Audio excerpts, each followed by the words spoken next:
안녕하십니까. 저는 6시에서 7시 아침의 뉴스 진행자인 아나운서 류수민입니다. 오늘 급하게 제가 진행을 하게 됐습니다. 양해 부탁드리겠습니다. 지난 26일 상하이 홍콩 증시가 일제히 폭락하면서 검은 화요일이 연출됐죠.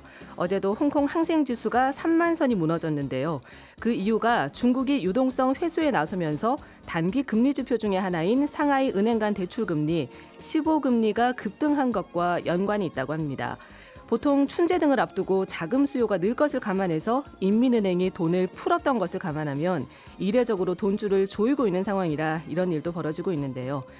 중국이 올해 통화정책 정상화에 나설 것으로 이미 예견돼 오긴 했지만 그 시기가 더 빨라진 것 아니냐 이런 분석들이 나오고 있습니다. 오늘 금융시장 동향 시간에는 중국 단기금리 급등이 왜 걱정이고 당국이 지금 유동성 회수에 나선 이유가 무엇인지 또 이 정도의 시장이 왜 이렇게 긴장하는지 중국 통화정책 정상화가 정말 빨라지는지 등등을 살펴보도록 하겠습니다. 1월 29일 금요일 손에 잡히는 경제 광고 듣고 바로 돌아오겠습니다.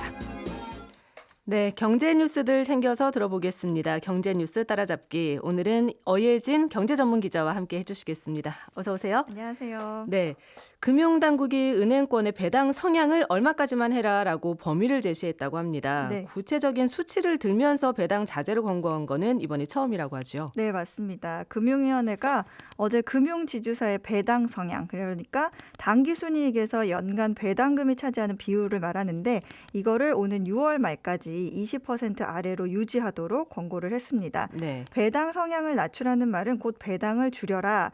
주주 몫을 줄이고 현금을 쌓아두라는 의미인데요. 이 배당 성향이 높다는 것은 기업이 벌어들인 이익에서 주주들에게 그만큼 많이 돌려주는 것으로 보통 금융사들이 주주 친화적 경영을 강조해서 좀 배당이 높은 편입니다. 네. 지난해 4대 은행 지주사의 배당 성향은 25에서 27% 정도인데 은행들이 좀 높습니다. 그래서 만약에 금융위의 권고를 받아들여서 20%까지 낮춘다고 한다면 지주사들의 배당금은 지난해보다 6,500억 원에서 6,800억 원가량 줄어들 것으로 추산이 되고 있어요. 네. 지난해 4대 금융지주사 중에 배당 성향이 27%로 가장 높았던 우리 금융으로 좀 추정을 해본다면 이 배당 총액은 5천억 원에서 41% 줄어든 2,900억 원만 배당을 할 수가 있습니다. 네. 다만 이게 지주회사가 있는 은행들의 경우에는 권고 대상에서 빠지는데요. 이게 무슨 말이냐면 은행이 자기 지주회사에 주는 배당은 제한하지 않겠다는 겁니다. 네. 참고로 우리은행은 지주사가 지분 100%를 가지고 있어서 이 우리은행 배당금이 전부 지주로 들어가요. 그러니까 우리은행 배당 성향이 거의 90%에 육박하는데 이걸 20%로 낮추면 지주 수익원이 크게 감소해서 타격이 너무 클 수가 있겠죠. 네. 근데 또 한편으로는 은행이 배당 성향이 얼마든지 높일 수 있는 대신에 은행에서 현금이 대거 빠져나가게 되는 그렇겠죠. 이런 상황도 발생할 수가 있습니다. 또 정부가 손실을 보전하는 산업은행이나 기업은행, 수출입은행 같은 정책 금융기관의 경우도 권고 대상에서 제외가 됩니다. 그런데 왜 이런 조치를 하겠다는 걸까요? 일단은 장기화되고 있는 코로나에 대응을 하려면 네. 이 손실 흡수 능력을 가질 필요가 있다. 이런 판단 때문인데요. 네. 은행이 실물 경제에 자금을 공급하는 중요한 역할을 하는 만큼 기본 예상 손실에 대비하는 충당금 적립 외에도 이 코로나같이 예상치 못한 손실에도 대비할 수 있는 자기 자본 확충을 위한 노력을 해달라. 이런 의미입니다. 네. 이번 권고는 사실 단순 구두 개입이 아니라 배당 규제에 대한 이유와 근거를 명확히 공개했다는 점이 좀 주목할 만한데 이 국내 8개 은행 지주사와 6개 은행을 대상으로 향후 재무 건전성에 대한 평가를 스트레스 테스트 이런 방식으로 분석을 했는데 네. 그러니까 1997년 외환 위기보다 더 어려운 상황이 오면 버틸 수 있을까 이렇게 통계를 내본 겁니다. 네. 그래서 장기적으로 회복하는 U자형 시나리오에서는 모든 은행이 정부의 커트라인을 상회를 했는데 예. 경기 침체가 오래 지속되는 L자형 시나리오에서는 상당수 은행이 당국 기준에 못 미치는 것으로 나타났습니다. 다만 이 당국은 L자형 시나리오에서도 규제 비율을 상회한다면 자율적으로 배당을 실시하되 좀 신중하게 결정을 해달라 이렇게 권고를 했습니다. 네, 이 코로나 충격 때문에 배당을 줄여서 손실 흡수 능력을 확충하겠다. 이 금융당국의 속내는 코로나 불확실성이 거칠 때까지 배당을 좀 소극적으로 했으면 하는 거였다고 하죠. 네네. 네, 금융권 반응은 어떨까요? 이거 순순히 받아들일까요? 사실 말이 권고지 좀 상당히 무겁게 받아들이고 있습니다. 네. 한편에서는 이 절차적으로 좀 정당하고 투명한 규제 방식으로 이 명확한 가이드라인을 줬기 때문에 오히려 불확실성에서 해소됐다 이런 의견이 있고요. 또 코로나 상황 속에서 이 손실 흡수 능력을 키워야 하는 것은 맞다. 이런 공감대도 형성되고 있습니다. 네. 근데 또 불만의 목소리를 들어보면 이 테스트 과정 자체가 현실성이 없다 이런 의견이 있는데 이 올해 이후 국내 경기가 회복될 거다 이런 분위기 많잖아요. 네. 근데 이런 거를 무시하고 오히려 외환 위기보다 더 나쁠 걸 가정해서 여기에 맞춰서 배당을 줄여라 하는 논리가 납득이 안 간다는 의견이죠. 네. 또 소액주주 비롯해서 주요 주주인 이 외국인 투자자가 떠날까 이런 걱정도 하고 있고요. 글로벌 평균 은행 배당 대비 이 우리나라 수준이 너무 낮아서 네. 국내 은행 업종 밸류에이션을 깎는 요인으로 작용할 거다 이런 우려도 있고 무엇보다 지금 이익공유제나 사회공헌기금 조성을 염두한 것이 아니냐 네. 이런 우려도 있습니다. 네, 어쨌든 이 은행주에 대한 매력은 좀 떨어질 것 같습니다. 어제 금융당국이 또 금융회사와 핀테크 업체들 중에서 마이데이터 사업 허가 업체 28곳을 선정했네요. 네. 이게 이제 금융사의 미래 먹거리다 해서 서로 뛰어들려고 한다는데 마이데이터의 정확한 개념이 어떤 걸까요? 이게 뭐냐면 고객 동의하에 고객의 개인 계좌 정보나 대출, 카드, 보험, 투자 정보 이런 거를 한 번에 끌어와서 네. 맞춤형 자산관리 서비스를 제공하는 사업입니다. 작년부터 국내 금융회사나 핀테크, 빅테크 기업들의 최대 관심사 중 하나가 바로 이 마이데이터 이 진출이었는데요. 네. 저도 작년에 처음 시작해봤거든요. 네. 근데 막상 하려니까 이 나름 유명한 핀테크 업체였는데도 내 공동 인증서로 금융사와 연동해서 모든 금융 정보를 불러오겠다고 하니까 네. 좀 불안한 마음도 그러게 있더라고요. 말입니다. 근데 또 막상 한 곳에서 내 자산 상태나 입출금 현황, 뭐 카드값, 증권 계좌에서 내 투자 수익률을 좀 실시간으로 한 번에 확인을 할 수 있으니까 좀 편리하고 뭔가 더 체계적인 관리가 가능하다는 느낌을 받았습니다. 네. 그러니까 이렇게 저처럼 고객 체감 수혜가 늘어나면 정보 활용에 동의하는 고객이 늘어나겠죠. 네. 그럼 이제 시장도 커지게 될 거다 이런 예상이 있습니다. 네, 꽤 매력적으로 다가오기도 하는데 네. 이 마이데이터 사업이 구체적으로 어떤 식으로 이익으로 연결될 수 있을까요?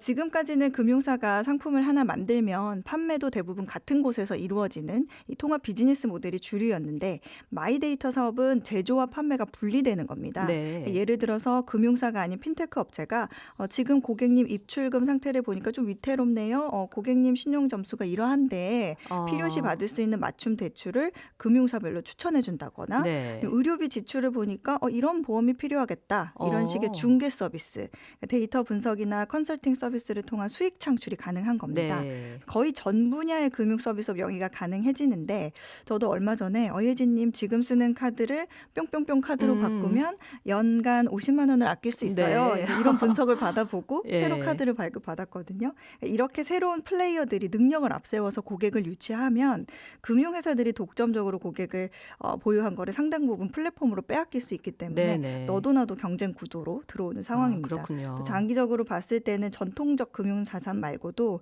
뭐 예를 들면은 내가 가지고 있는 한정판 운동화 이런 네. 것도 개인 데이터를 통한 뭐 디지털 자산, 실물 자산으로 형성이 돼서 판매 방식이나 예상 가격들을 서비스 받을 수 있게 되는 겁니다. 그렇군요. 굉장히 매력적이다 보니까 또 이 사업에 뛰어들고 싶은 분들이 많을 것 같은데 네. 할 수 있는 기준이 있을까요? 마이데이터 사업이 예전에는 자유업이었는데 다음 달 5일부터 허가제로 전환이 되거든요. 예. 그래서 아무래도 개인정보를 활용하는 사업이기 때문에 사업체의 도덕성을 많이 봅니다. 특히 규모가 있는 곳의 경우에는 신청 회사의 지분 10% 이상을 보유한 주주가 당국의 뭐 제재를 받았거나 네. 아니면 진행 중인 뭐 소송이 있으면 심사 대상에서 제외를 하고 있는데 이런 이유로 마이데이터 사업 초기에 진출한 카카오페이가 이번에 대주주 적격성 문제 때문에 허가를 보류받게 되면서 당장 다음 달 5일부터 자산관리 서비스를 중단하게 됐습니다. 네. 삼성카드도 같은 이유로 서비스를 일단 멈추게 됐고요. 허가받은 기업들만 이 표준 프로그램 인터페이스를 구축을 해서 스크래핑이라고 하는데 여러 곳에 흩어진 고객 정보를 수집하는 거죠. 이게 허가 업체끼리만 가능해집니다. 그렇군요. 어쨌든 사업 허가 업체는 28곳이 선정됐다는 거 다시 한번 알려드리겠습니다. 네. 오늘 여기까지 할게요. 네. 어예진 경제 전문 기자와 함께했습니다. 감사합니다. 알아야 될 것들 많이 안내를 해주고 눈높이에 딱 맞는 만인의 경제 과외 선생님. 다음 순서는 친절한 경제입니다. 친절한 경제입니다. 청취자 이종혁 씨가요. 게시판을 통해서 보내주신 질문입니다. 투자하고 있는 회사가 최근에 무상증자를 해서 주주들에게 주식을 나눠줬는데 가만히 생각해보면 그건 주식 숫자가 늘어나는 거니까 주주들한테 나쁜 거 아닌가요? 그런데 왜 주주들은 무상증자를 하면 좋아하나요? 이런 질문을 보내주셨네요. 우리가 주주들한테 돈을 주는 걸 배당이라고 하죠. 돈 대신 주식을 나눠주는 걸 무상증자라고 합니다. 그러면 무상증자가 주주들한테 좋은 것이냐 하면 좋은 것도 아니고 나쁜 것도 아닙니다. 예를 들어서 회사에 10억 원의 여윳돈이 있어서 그걸 주주들한테 배당을 하든 무상증자를 하든 해서 나눠주면 회사에서는 10억 원이 빠져나간 셈이 되는 거니까 회사 가치는 10억 원이 줄어들고 그 대신 주주들은 10억 원을 받는 거니까 주주들 입장에서는 결국에는 똑같은 겁니다. 어차피 회사 재산은 다 주주들 거기 때문에 회사가 번 돈을 그냥 회사 안에 두는 거냐, 회사 밖으로 빼서 주주들에게 나눠주는 거냐 하는 건 결국 마찬가지고요. 그래서 무상증자를 하든 배당을 하든 회사 가치는 달라지지 않은 겁니다. 그러면 투자자들은 왜 회사가 배당이나 무상증자를 하면 좋아하느냐? 그건요, 마치 아내가 남편한테 용돈을 주면 남편들이 좋아하는 것과 똑같다고 합니다. 어차피 부부는 경제 공동체고 한 가족이니까 아내가 남편한테 또는 남편이 아내한테 용돈을 주는 건 왼쪽에 주머니에 있는 돈을 오른쪽 주머니로 옮기는 일이기 때문에 뭐 좋을 것도 나쁠 것도 없는 일이지만 그래도 사람 기분이 그런 게 아니니까요. 그래도 당장에 돈이 들어오니까 그게 어디서 생긴 돈이든지 일단은 기분이 좋은 거고 또 용돈을 준다는 거는 그 적어도 용돈을 줄 만큼의 여유가 있고 당장에 크게 돈 나갈 일이 없는 안정적인 상태라는 뜻이기 때문에 좋은 소식인 겁니다. 무상증자도 마찬가지겠죠. 회사가 갖고 있던 여윳돈을 주식으로 바꿔서 주주들한테 나눠주는 거니까 뭐 좋을 것도 나쁠 것도 없지만 당장 돈이 들어오니까 기분이 좋은 거고 무상증자를 할 만큼 여유가 있는 회사라는 신호니까 그것도 좋은 소식이겠습니다. 그래서 무상증자를 하면 주주들이 좋아하는 겁니다. 친절한 경제였습니다. 네, 저는 이진우 기자를 대신해서 진행하고 있는 아침의 뉴스 진행자 아나운서 류수민입니다. 중국이 돈줄을 조이기 시작하면서 단기 금리가 급등하고 시장 불안감이 커지고 있는데요.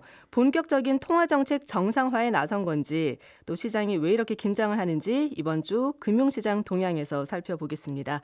한국투자증권 박재영 차장 나와 계십니다. 어서 오세요. 안녕하십니까? 네. 이번 주에 중국 항생지수가 급락했는데요. 중국의 단기 금리인 15금리 급등 때문이라고 하죠.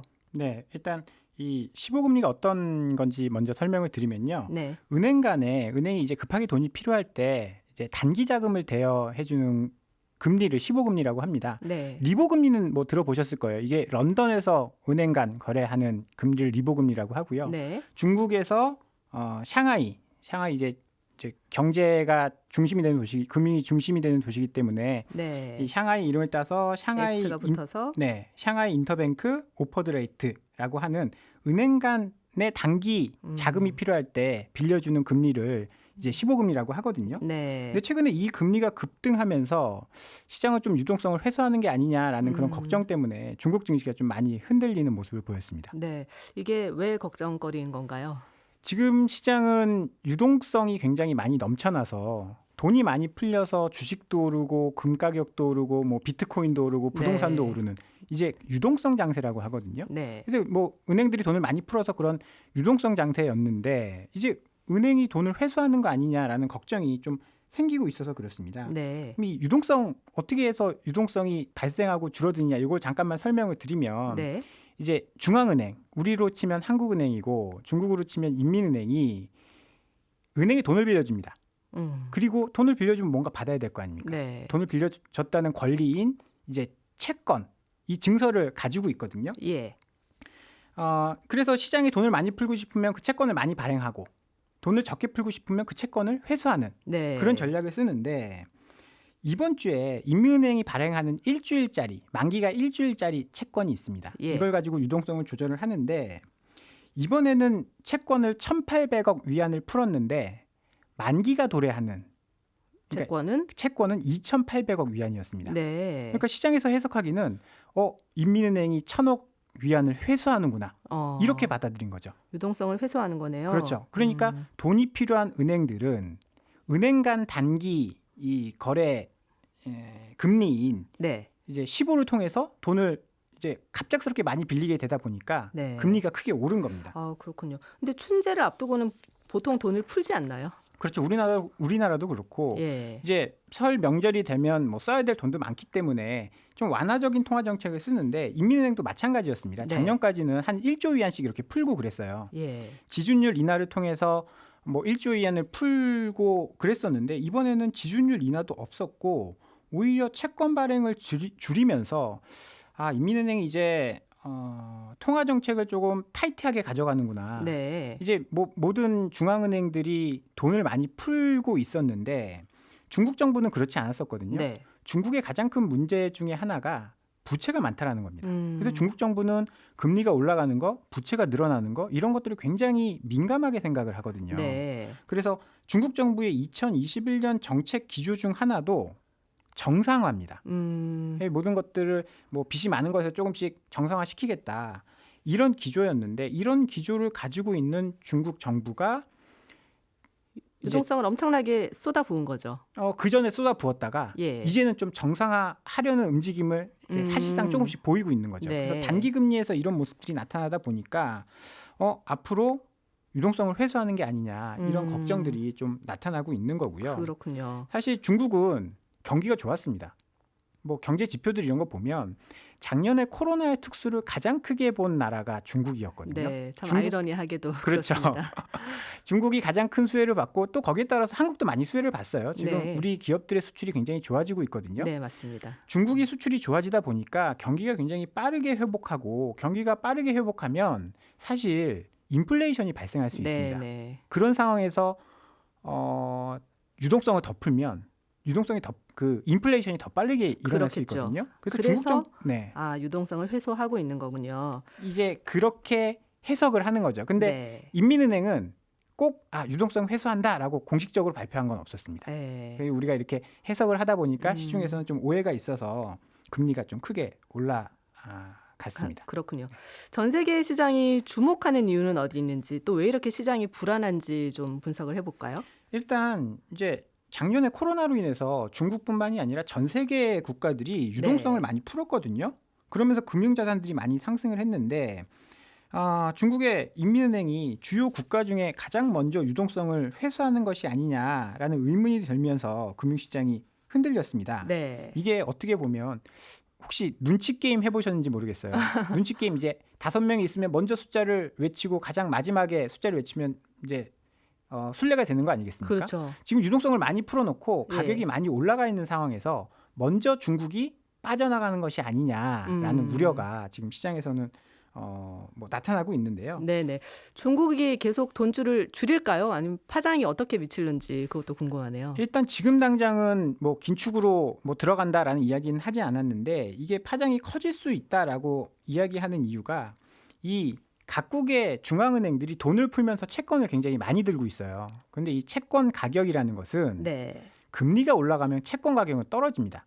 그러니까 음. 중앙은행이 손실을 보게 된다라는 거죠. 네. 예를 들어서 지금 모든 은행들이 채권을 많이 가지고 있는데 중국이 먼저 긴축을 하면서 금리가 올라간다. 그럼 중국은 채권을 많이 매도를 해놓은 상태일 겁니다. 네. 그러면 다른 은행들은 가지고 있는 채권에 평가 손실이 생길 수 있다라는 거죠. 그렇군요. 그게 걱정이 돼서 시장은 뭐 이러한 우려들이 좀 나타나고 있다라고 네. 봐야 될 것 같습니다. 그 미국에서는 파월 의장이 통화 정책을 유지하겠다고 발표를 했는데요. 네, 그래서 이건 참 다행스러운데요. 모든 금리가 이제 연결되어 있는 건 아니라서 중국에서 금리가 올라간다라고 하더라도 네. 뭐 미국에서 계속 우리가 돈을 풀어줄게, 금리 낮게 유지해줄게라고 한다면 그거는 뭐 안심할 수 있는 뉴스가 되는 거거든요. 네. 어제 미국의 이제 통화 정책을 결정하는 FOMC가 있었습니다. 그저께였죠. 28일, 그러니까 현지 시간으로 그저께였죠. 네. 거기서 파월 의장이 지속적으로 완화적인 통화 정책 유지하겠다라고 이야기를 했습니다. 네. 미국이 금리를 올리지 않으면요, 금리의 상승, 그러니까 중국 금리의 상승이 다른 나라로 전이되지 않는다라는 네, 거죠. 네. 그렇게 되면 이건 뭐 중국 내부의 일이 될 수 있는 거고요. 그렇군요. 앞서 말씀드렸던 이제 위안화의 단기 자금 만기 도래, 그러니까 인민은행이 뭐 채권 발행을 얼마 하고 회수하는 이런 것들이 이제 오늘 이제 만기 도래하는 규모가 약 20억 위안에 불과합니다. 네. 이번 주 화요일에 2,800억이었는데 이게 매일 다르기 때문에 네네. 20억 위안에 불과해서 급한 불은 끌 수 있어 보이고요. 하지만 중요한 건 이제 춘절 이후에 동향이 어떻냐. 춘절 이전에는 자금 수요가 많이 필요해서만 요 정도였는데 예. 춘절 이후에 다시 또 유동성을 회수한다? 그러면 언제든 이런 현상은 다시 일어날 수 있다라고 봐야 될 것 같고요. 네. 최근에 아무래도 이제 금융자산 가격이 좀 많이 올랐다 보니까 여기저기 조금만 변화해도 좀 신경이 쓰는 모양새입니다. 네, 뭐 네. 이럴 때일수록 좀 다양한 신호를 다양한 각도에서 좀 보는 분석해 보는 자세가 필요하겠네요. 네, 필요할 것 같습니다. 네. 중국의 통화 정책 정상화가 빨라질 걸로 보세요? 일단 아무래도 중국은 경기가 아주 좋기 때문에 통화 정책을 계속 완화적으로 가져가진 않을 것 같습니다. 네. 돈을 계속 뭐 많이 푼다거나 하지는 못할 것 같고요. 그렇지만 지금 뭐 코로나가 아직 확산되고 있는 그런 상황이고 그런 상황에서 긴축을 할 수는 없는 상황이거든요. 네. 너무 걱정할 필요는 정상화에 대해서 걱정할 필요는 크게 없을 것 같습니다. 네. 우리 시장에는 어떤 영향이 있을까? 이것도 사실은 제일 중요한 문제인데요. 일단 중국이라는 나라와 무역 규모가 굉장히 많이 연결되어 있기 때문에 중국이 안 좋으면 우리도 안 좋고 중국이 좋으면 우리도 좋을 수 있거든요. 그래서 그렇죠. 일단 너무 타이트하게 간다라고 해서 중국 시장이 하락하면 우리도 하락할 수 있다라고 보는데 어떻게 보면 기회적인 요인도 있을 것 같습니다. 중국이 안 좋으면 외국인 자금들이 중국의 대형으로 한국 시장을 이용할 수 있는 네. 그런 상황이 될 수 있거든요. 네, 네. 그래서 우리 시장에 뭐 우리가 완화적으로 이렇게 잘 유지를 하고 시장 분위기가 좋아질 수 있다라고 좀 봐야 될 것 같습니다. 네, 박재영 차장과 함께했습니다. 내일은 8시 5분에 이준우 기자가 인사드리겠습니다. 지금까지 아나운서 류수민이었습니다.